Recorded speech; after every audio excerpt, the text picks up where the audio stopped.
Why are we sending so much money to Ukraine when there's literally starving children on our streets, homeless people all over the place? I can't afford rent. I still owe on my taxes this year.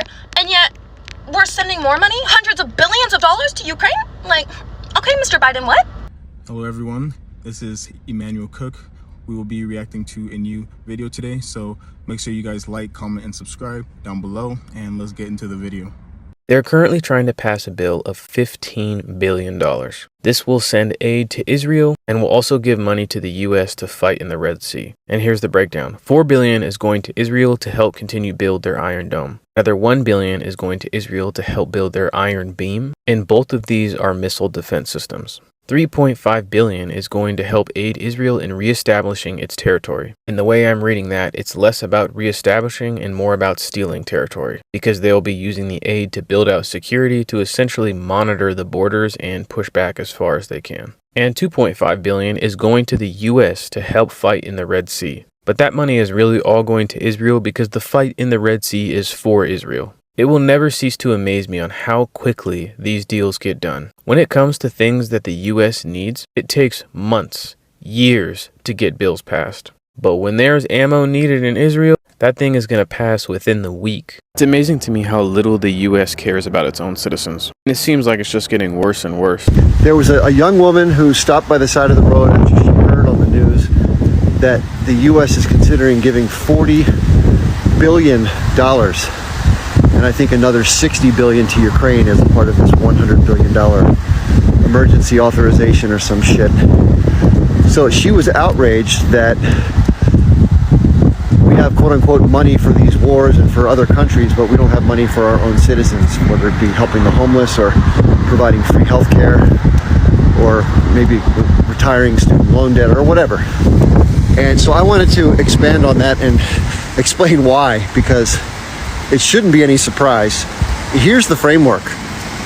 The entire apparatus of the US government and most Western governments, including their treasuries, their enforcement mechanisms, the police, the military, all of the resource controls, industry, corporations, it's all geared towards one thing, and that is supporting the wealthy oligarchy. Let me repeat that. Everything is geared towards supporting the wealthy oligarchy. So if you wonder why money is not allocated to help something that's more quote-unquote for the people don't matter. The people on the top could give two shits if some poor person dies in a hospital for getting inadequate care with insulin or whatever. They don't care. They just don't care. Everything is geared towards helping the rich, from tax breaks to regulation to the rules. Everything up, down, left, right, sideways is for making people more rich. There's been a growing divide between the wealthy and the poor since 1980 when Reagan came into power. And now it's on steroids. The US is amassing debt at record rates. Inflation is on the rise. People are being further marginalized. And that's going to get worse and worse. The only way they can keep the game going is through foreign wars and through further tightening the authoritarian controls on people who are going to be getting increasingly frustrated at home. Think about it. It just makes sense. So don't wonder why they're not helping our country. They're doing exactly what they're set up to do. And what we have to do is change the system. There is no voting our way out of this. No president or no senator or no congressman can do jack shit. There's only one way, and I know people don't want to hear this. I don't want to acknowledge it. I don't want to get in trouble for saying it. But like any other country that's out of control and there's a total lock on the political process, you have to do something outside the political process. What do you think that is? It's going to be some sort of massive, hopefully nonviolent, civil disobedience and protest, maybe a general strike, or just like what happened in 1776, it will be quote-unquote more involved. What do you think? So if you haven't been paying attention this Saturday afternoon, the House has passed multiple bills that give over multi-billions of dollars in aid to everybody but you. And just after you filed and probably paid your taxes. $61 billion in aid to the Ukraine, along with that bill to ban TikTok. $26 billion in support of Isn't Real, and $8 billion for Taiwan and partners in the Indo-Pacific. In total, that is $95 billion. And if that TikTok ban bill is actually signed, it would give TikTok 270 days to find a new owner. Meanwhile, they are finding ways to criminalize homelessness. They're still trying to collect these student loans from us. The cost of food is so high, none of us have McDonald's money. And also, we still boycotting them, so y'all get my reference. The amount that I've heard people say that they pay for daycare is equivalent to rent. That's why I say we're not angry enough, because there should be a collective, don't nobody pay a cent of rent. Not a cent. Everybody could make a plan for at least 30 days, not use Instagram at all. 30 days. Something drastic. Because this goes beyond just playing in our faces. This is really them telling us we can, we will, and you're not going to do anything about it. Baby, the United Nations is in town and President Biden has things to say. And I have things to ask you. Now, Biden definitely came out being very presidential. Very, very presidential. Talking about sovereignty of territory in relation to Ukraine and how really no one is safe in the world if we just turn a blind eye and watch Russia invade Ukraine. What stops them from doing it, or another country from doing it to another country? He's trying to encourage resolve from the allies in the West to keep giving them money because country citizens are a little fed up with it. They're feeling a little constrained, and particularly here in America. So that's where it comes to you, because I have a question. I want to know what y'all really think down in the comments about, us continuing to send money to Ukraine, us continuing to supply ammunition to Ukraine in their efforts to fight back Russian aggression since they're in this war. It ain't no secret, baby. We have sent lots and lots and lots and lots and lots and lots of money. So how do you really feel about it? I mean, I have my opinions, but I'm going to save it because y'all hear from me all the time. I'm finna chit and chat down in them comments with y'all. I need to know what's happening, okay? Breaking news, we all know that Donald Trump is now the new president in the States. So why is it, that Donald Trump is making peace, is basically at the point that the war is ended, is our Prime Minister, Keir Starmer, still trying to agree military packages and, sending money over. Seriously, what on earth is going on? We've got our elderly. It is now November. It is freezing cold, and it's going to get even colder. The weather's forecast is telling us that. Weather reports are telling us it's going to get a lot colder. Keir Starmer took away the winter fuel payment of £1.6 billion. That's a lot of money, but the solution changed to them because they're constantly funding Ukraine. Billions and billions and billions of pounds. I've lost count to how much money has already been sent over to them. Already. We're not even finished in 2024, let alone once we get into 2025. What is wrong with our leaders? This is a fair question as a member of the public, that is seeing the facts that are worldwide, facts that are worldwide. Donald Trump is making peace, but our Prime Minister, he wants to stir that wooden spoon for some reason. You're really going to get your pants pulled down when Donald Trump comes to deal with you and Sadiq Khan. 100%. I don't get the logic. I do not get your logical thoughts. Why you think it's a good idea. Do you think that Donald Trump's just going to disappear? Do you think it's not going to happen? Do you not read the news? Do you not see social media? All the people that you're paying hundreds and thousands of pounds to make sure that you're aware of what's going on, you're not listening to them? I'm going to be doing another post later. There's 3 more PMs, MPs, sorry. 3 more MPs that have joined Reform. Is that not telling you something? Let me know your thoughts in the comments. Give this a like, save and share, people. The problem that I have with all of this money being sent over is that, number one, we have to put our people first. That is the one thing. If you have people out here on the streets, homeless, why then are you sending all of this money overseas? Number two, the money is not being tracked and accounted for. And if it is, we don't know. We as Americans need to know what is going on with our money that you guys are sending over there. There has to be full transparency. Every single penny that has been sent. Where did the money end up? Whose pockets did the money end up in? How effective has the funds been? We need to know all of these things. That is the main issue that I have with all of this stuff. It doesn't make any sense. That is our hard-earned money that you guys are sending over there. We deserve to know. We cannot be kept in the dark for many years. This has been going on for so many years now, and we still don't know. Where's the money going? We need to know this. This is actually really easy. You see, America made a deal with the Ukrainians. It was called the Budapest Memorandum. And what it meant was that they gave up their nuclear bombs and we would protect them if Russia invaded them. That was the whole deal. Because if they wouldn't have given up their nuclear weapons, then Russia would not have invaded them because they would have had nuclear weapons that could reach Moscow. So we got them to give up their nuclear weapons because we don't like other countries having nuclear weapons. And part of that deal was that we would defend Ukraine if Russia invaded them. Now, I know all you Republicans don't care about keeping your word, and you are all for voting for people who break their word to God even. That's why you'd vote for so many divorced people. But personally, I think our country should keep our word.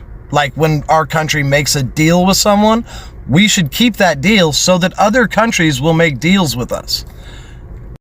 Why this is so complicated for people on the right to understand is beyond me. Why are you guys so hell-bent on helping Vladimir Putin? Because I hate to tell you, if Vladimir Putin takes Ukraine, he's not done there. He's going to keep going until he gets the USSR back, which means he's going to invade a bunch of NATO countries, which means we would have to send our troops to go to war. Now, I know you guys want to pull out of NATO too, because again, you have no honor. Why does everyone in England hate fucking President Trump? Do you know what? Unpopular decision, but we could do with him here, now. We have never been so shit as a country in our fucking history. The fucking fuel prices are ridiculous prices. The house prices are ridiculous. Food and shopping is fucking ridiculous. Right? And then you got fucking Keir Starmer, who's just give about fucking 10 billion pounds to fucking Ukraine. 10 billion pounds to Ukraine when we are struggling to fucking live. We are struggling to buy food, struggling to put heating on. We've got fucking homeless people. We've got veterans that are fucking sleeping in the fucking freezing cold, who they will not put up. But what they will do is they'll put up all the asylum seekers and they'll put all them up in the hotels. But they won't put our own. And now we're giving £10 billion away to a fucking country when we need it ourselves. I'm not saying that Ukraine don't need help, but what I'm saying is look after your fucking own first. President Trump, man, we need him in fucking the UK and we need him leading us, because I tell you fucking something, nobody, and I mean nobody, will be able to run this country better than that man there. Do you know Keir Starmer and the rest of them are nothing but a bunch of fucking idiots? Do you know what? All they do is chat shit. They lie out their ass to get into fucking government, right? They all slug each other, lie out their ass, and then they fucking ruin us. Good, hard-working people like me and you are suffering because we've got these fucking dipsticks, absolute dipsticks, leading our country, and they don't give a shit about their own. They don't give a shit about our homeless people and about you working for fucking money to spend it all on bills. They don't give a shit. I tell you what, we'll pledge 10 fucking billion to another country, and I'm not being racist or anything like that. Listen, every country should give a little, but 10 fucking billion while we've got our old relatives fucking nearly dying of fucking hypothermia, not being able to eat food, taking the absolute fucking piss. The data I'm about to give you might infuriate you. USA aid to Israel in charts. I will have the source for you from the Council of Foreign Relations. Take a look at this graph. This data is this particular chart starting only in 1970, but it tells you that immediately after Israel forcibly displaced the majority of Palestinians living on the land that they now took over, that's when the US gave them most of the financial help that they have received from us throughout history. This goes around $13 billion. And if you wonder why Palestinians couldn't resist, it's because the weapons and the money kept them out. Now this is all the way until the 80s, early 80s, when, if you were around at the time, Palestinian resistance would be on the news because someone had blown themselves up. So if that ever crossed your mind, like why do they have to do that? Well, how do you fight this? Now, you can see here it was pretty consistent around $4 billion, which is a huge amount of money. And then off the charts because it's way too much money. Let's zoom in. The Biden administration. The number is $14.3 billion that one way or another will get to Israel. Because whenever Congress fights it, Biden finds a loophole or the Pentagon just makes it vanish from their budget. No explanations given. Again, this is the 70s and the 80s, and 2024 is even higher. A quick reminder, please remember to like, comment, and subscribe down below, and let's continue the video. Hey, come here. Stop telling us to worry about our country, not what's going on in the Middle East. What are you mad about in our country? Is it our healthcare system? Are you in debt because of a healthcare bill? Guess who has universal healthcare over in Israel? Guess how they do it? Us. Are you mad about student loan debt? Do you know who gets to go to school for free?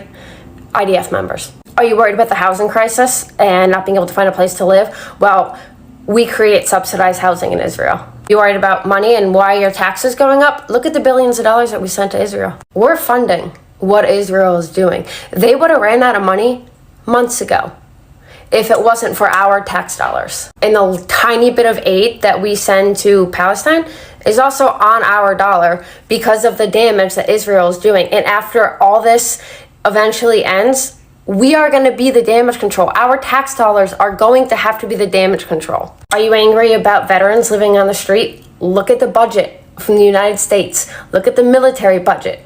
Are you angry about politicians being bought out? Look at fucking AIPAC and the thousands and millions of dollars that they buy out politicians with. Because I promise you, look at those dollars and you are not going to be saying the same shit to us about worrying about our own country. Anyway, free Palestine. A new survey has just found that the vast majority of Democratic Party voters, 71%, want the U.S. to condition military aid to Israel. They want the U.S. to restrict military aid to Israel until they can reduce civilian harm, reduce attacks on civilians, commit to a long-term peace process, and support Palestinian rights.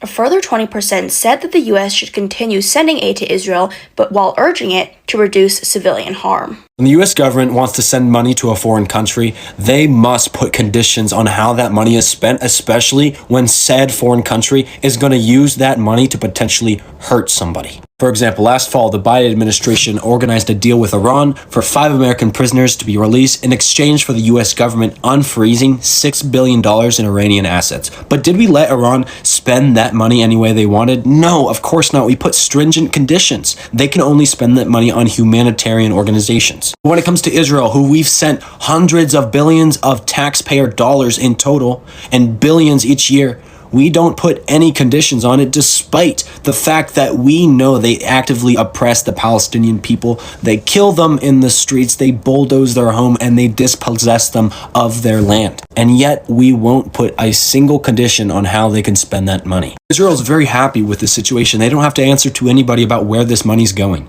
The pro-Israel lobby's main goals, one of their main goals, is to make sure that the money sent from the United States government to Israel has no conditions, no limits on it. I know I'm not alone. A majority of Americans in every demographic agree that the money we send to foreign countries, Israel, to be specific, should have conditions on it. Anyways, that's all for this video. Thank you for watching. If you want to support me, you can go to my bio. I'm saving for college. Thank you, and free Palestine. He is 100% right about this. Any money sent has to be with terms and conditions. Then any country is accountable for how they spend that money. If they misuse it, then they won't receive any more funding from us. So I was just listening to the news, and the U.S. is proposing that they send $14 billion of aid to Israel. And I keep reading about what is happening, and I'm always trying to understand the facts and what is happening.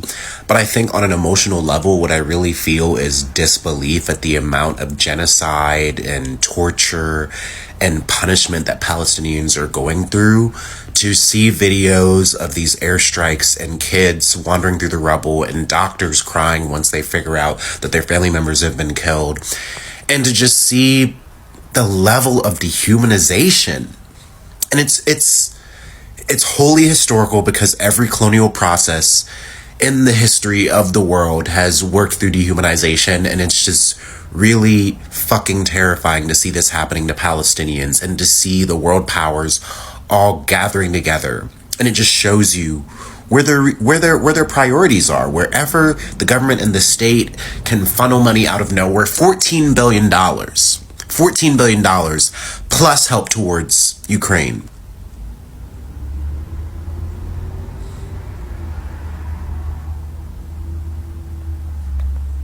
$14 billion for genocide. And I think on a sick level, what this shows and what the amount of human pain and suffering and just pure evil being done against the Palestinians shows that nothing is ever enough. You can go into someone's land in 1948, take their homes, take their resources, kidnap their children, kidnap their people, take everything, push them out, and continue to do that for decades, and it still isn't enough. Israel claims that there is a terrorist organization. Hamas is, to them, Palestinians are terrorists, and nothing is ever enough, and that is what's terrifying. 79% of all weapons transferred into Israel are from the United States. The remainder come from Germany between 2018 and 2022. These are the statistics. The United States and Israel has an MOU, or a Memorandum of Understanding. It's an agreement between parties to do a certain thing, and the United States has agreed to give Israel $3.3 billion. They're able to do this through foreign military financing. So they receive the cash from the United States, and then they turn around and buy weapons with that cash. The U.S. also signed a cooperative agreement with Israel to provide $500 million for missile defense. That $3.3 billion is set to continue until 2028, and Israel can buy weapons. They can hire consultants, people in government to help. It includes not just goods, but also services. This article was written in 2021. This could be written today, but it's from 2021. You can look at some of these numbers. Right up here is the deal I was talking to you about that expires in 2028. I didn't know about this. It says that Washington is bound under domestic laws and a Strategic Partnership Act to protect their qualitative military edge. So many layers. This is the FMF program I was talking about, or foreign military financing, where they take that $3.3 billion cash and then they turn around and they buy things or buy services with it. It also says we have a stockpile of pew-pews valued at $3.4 billion currently in Israel. Shout out to this Congresswoman, Betty McCollum. She was standing up for the Palestinian people back in 2021.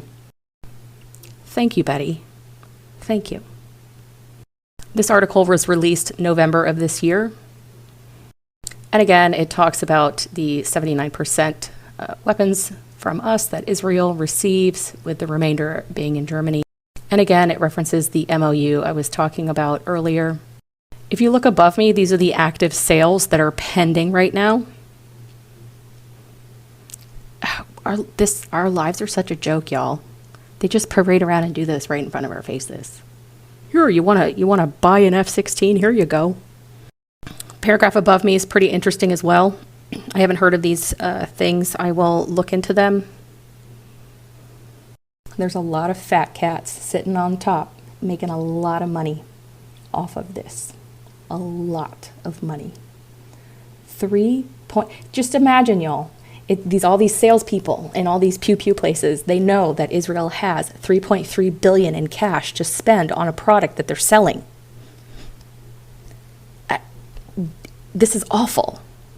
I don't know how we're going to fix it yet, but the more you know. The Harvard reported yesterday that there is this fund that the U.S. is creating to deliver aid to Gaza, and that the U.S. will no longer allow for Israel to manage this type of aid. That's going to be an American task now, to manage everything from the logistics to what kind of aid gets delivered, how and when. You may have mixed feelings about this. I do have mixed feelings about this because of all of the previous fiascos regarding aid to Gaza, such as that pier that we talk about. But this just rings a little different because Trump breaking up with Netanyahu and maybe running some numbers, and he's all about profit, and maybe saying, wait a minute, this project called Israel is such a money pit. What's in it for us, America? And you can pitch it, you can say whatever you want. He's not seeing any profits from it.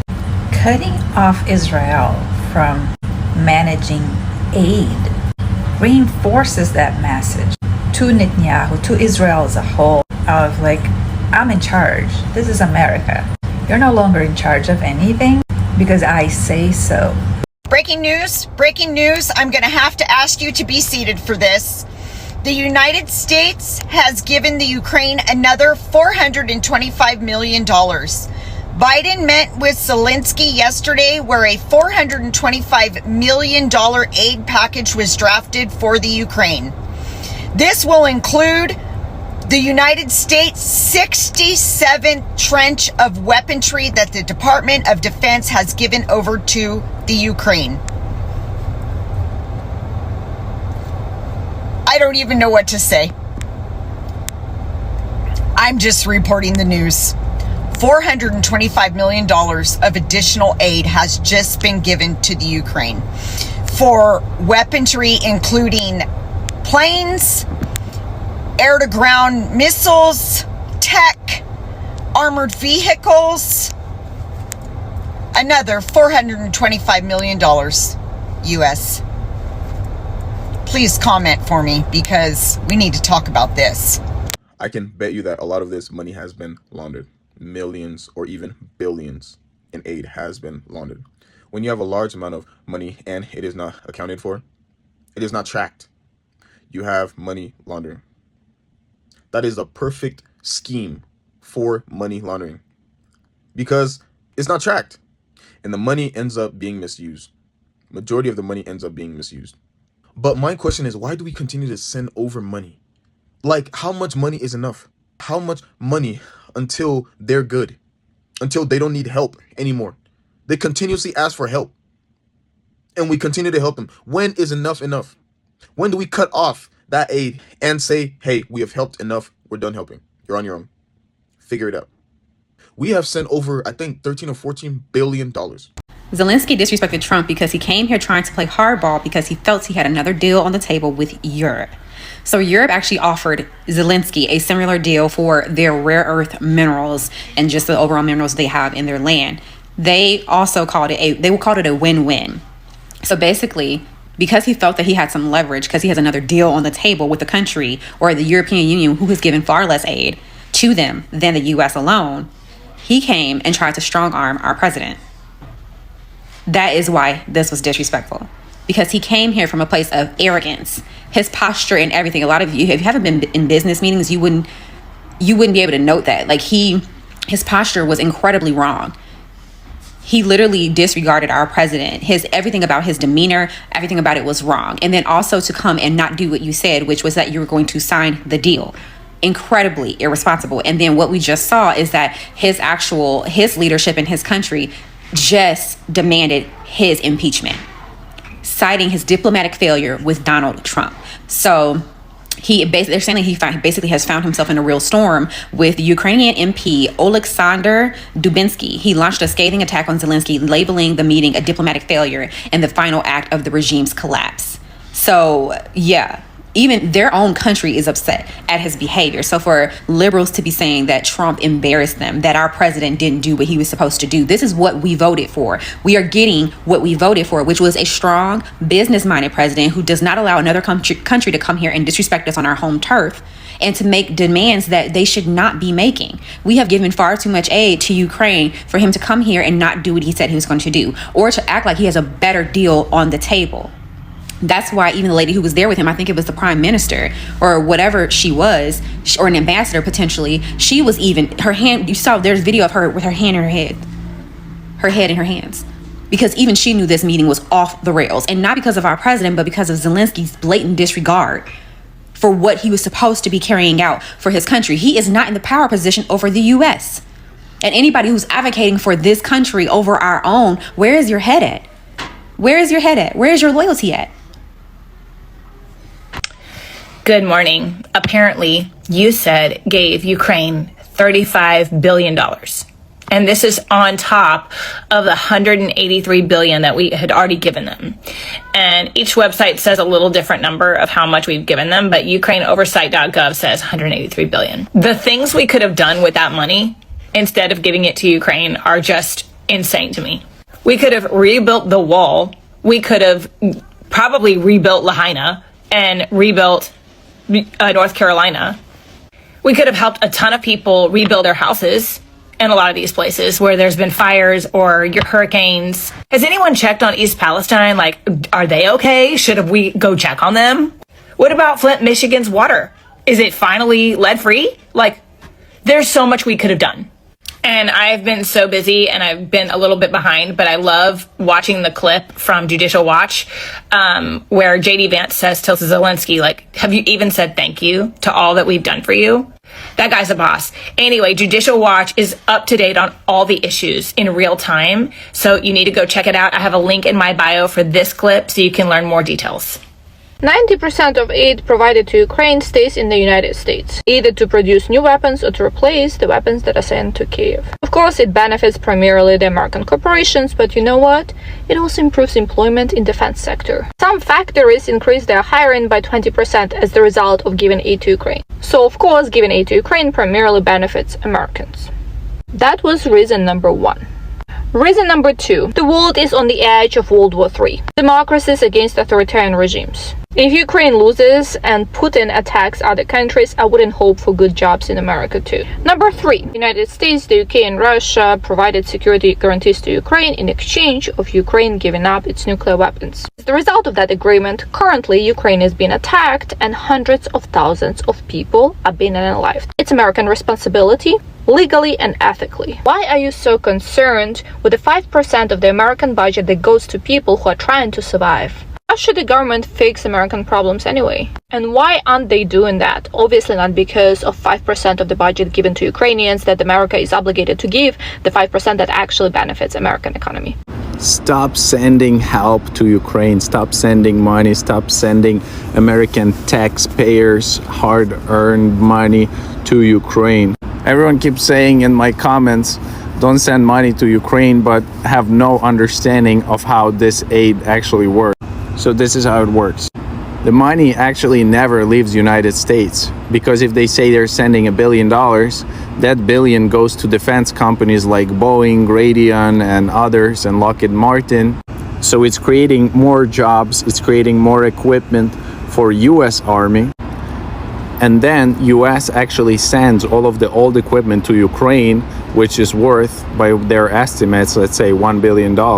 So technically it's a win-win, because US is creating more jobs, money staying in the country and just circulating through the country. And then Ukraine is benefiting because Ukraine gets to defend their people and protect Europe from Russian invasion and the rest of the world, and protect the democracy. Let me know what you think in the comments. Slava Ukraini. It's actually been more. Now, money estimates, we have between 182.8 and 119.7 billion. We also have delivery of multiple weapon systems. I mean, we can keep going with this. There's another one. There's another one. There's another one. More. Again. Last page. Hell, one Abram tank cost $10 million, and they've gotten 31 of them. Not to mention that in January of 2025, the Biden administration announced additional security assistance for Ukraine with a package that has an estimated value of $500 million. So I guess you're right. What Trump has said that we have given to Ukraine is nowhere near the actual amount. It's more. Like, it's understandable for people to be like, oh, we send billions to Ukraine every day. And, like, I understand why they do that. But I need people to understand, even if we kept that money, it would never been spent on us or for Americans. Cuz, do you remember that $5 trillion bill? Remember that? Remember it was supposed to be for us, money for us, fixing our stuff, getting our shit together. And then after months and months of arguing, it went down to $1 trillion. By the way, if it was $5 trillion, they was going to do free community college. Free community college. They said no. They were going to update bridges, roadways, trains. They said no. And these Congress and senators had the nerve to be like, we work for the American people and vote no on things that make things easy for us. So yeah, that money was never going to go to us anyways. How much money have we sent to Ukraine?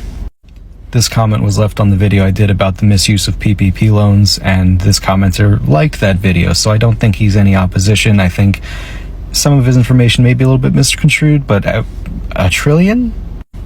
Very likely you were being hyperbolic, not an attack, just good comment to pick out. So let's look into it. First and foremost, I think it's necessary to address the fact that we have appropriated approximately $115 billion in emergency funding to support Ukraine since February 24th, 2022. This does not mean that we have spent nor sent $115 billion. This just means that through bills passed through Congress and the President, we have allocated this amount of money to be spent over a certain amount of time.